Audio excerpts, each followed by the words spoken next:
अरे पॉपकॉर्न के ऊपर भी डाल रहे हैं टैक्स। अरे पॉपकॉर्न के ऊपर इतना चर्चा चाहिए તો આપણા ફાઇનાન્સ મિનિસ્ટરના કેરેમલ પોપકોર્ન ઉપર ટેક્સ લગાડવા અંગેના ન્યૂઝ બાદ આજે શોપિંગ કરતી વખતે મને પણ એક્ટ 2નું કેરેમલ પોપકોર્નનું પેકેજ જોવા મળ્યું।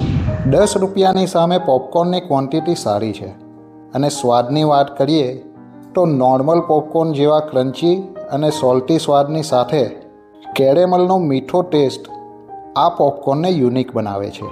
વધારે પડતી મીઠાશનું નહીં હોવું એ આ પોપકોર્નની ખાસિયત છે। થિયેટરમાં જઈને 500 રૂપિયામાં કેરેમલ પોપકોર્ન ખાવાને બદલે આ સસ્તી અને સારી પોપકોર્નને ટ્રાય કરવા જેવી તો ખરી। તમે આ પોપકોર્ન ટ્રાય કરી છે કે નહીં તે જણાવો અને કરી છે તો તમને કેવી લાગી તે પણ કમેન્ટમાં જણાવો। ફૂડ રિવ્યૂ અને મૂવી રિવ્યૂઝને ગુજરાતીમાં જોવા માટે અમારી ચેનલ અર્બન ઉમરીગર્સને સબસ્ક્રાઈબ કરો।